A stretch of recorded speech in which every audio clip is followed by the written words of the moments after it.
Welcome to this podcast for Brighton School of Business and Management students studying for the Btec Level 7 courses.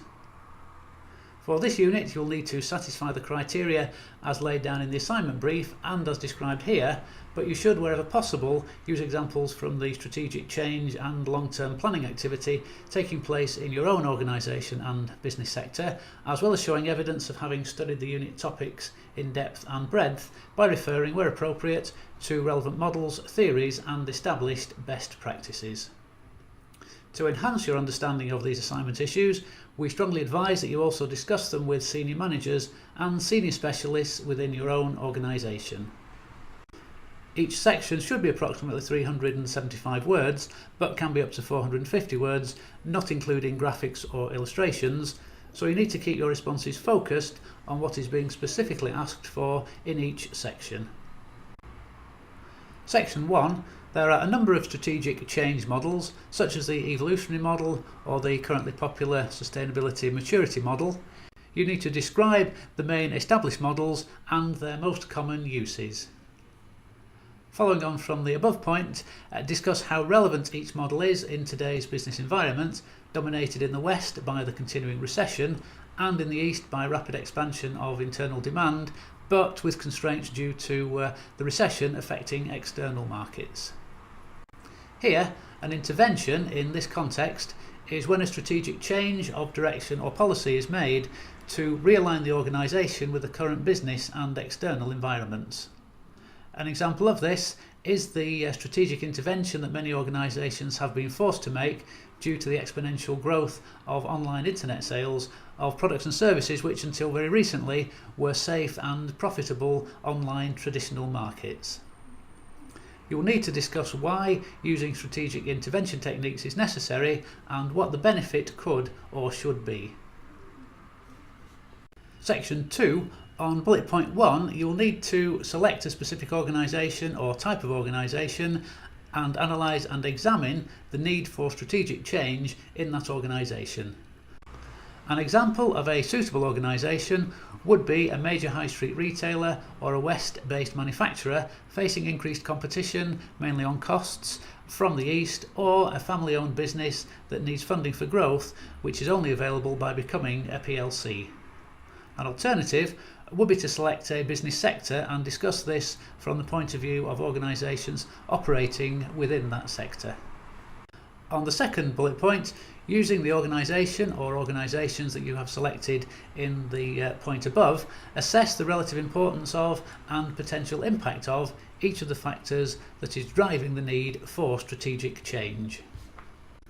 On the last bullet point, a major strategic change is often costly in terms of human, physical and financial resources, and often in terms of reputation, image and brand awareness, but the cost of not changing direction or not adopting a new strategy can be far greater and potentially devastating. You'll need to discuss these issues here.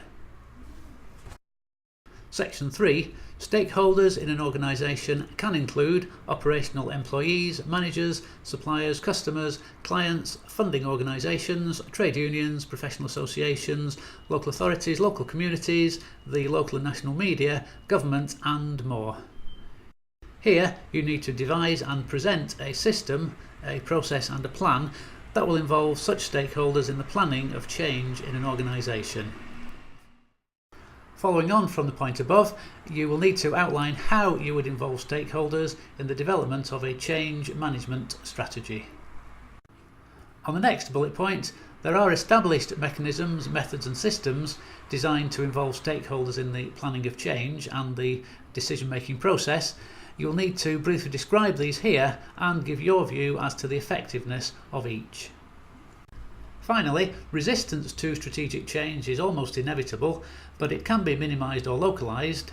There are established, proven methods of overcoming or at least minimising resistance to change. An obvious one is to involve as many people as possible in the early discussions, decision making and implementation of a strategic change, but there are others that you will need to research and discuss. In the strategy that you create, you should take into account the possibility of resistance from any or all of the stakeholders, which could include operational employees, suppliers, middle to senior managers, customers, suppliers, unions, external agencies and so on. Section 4. Here you will need to discuss available models and, against a background of continuous ongoing change, and remember the saying that change is permanent, discuss the core model of change that you propose and then describe the actual completed model that you plan to use. Following on from the point above, you need to prepare an outline plan showing timescales, resources, stages and objectives for the implementation of your change approach. For the last bullet point, just as asked, this is about straightforward monitoring and control for effective implementation. This is virtually the same approach as would be taken for the monitoring and controlling of the implementation stage of any project or plan, but don't forget the resistance factor has to be addressed here.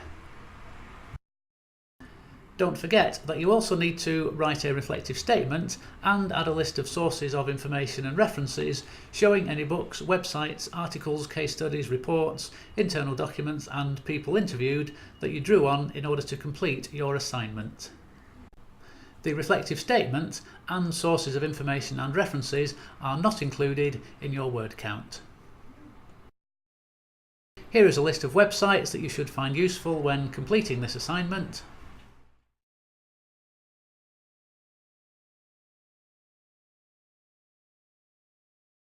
If you need any further help or guidance with this assignment, please contact your tutor.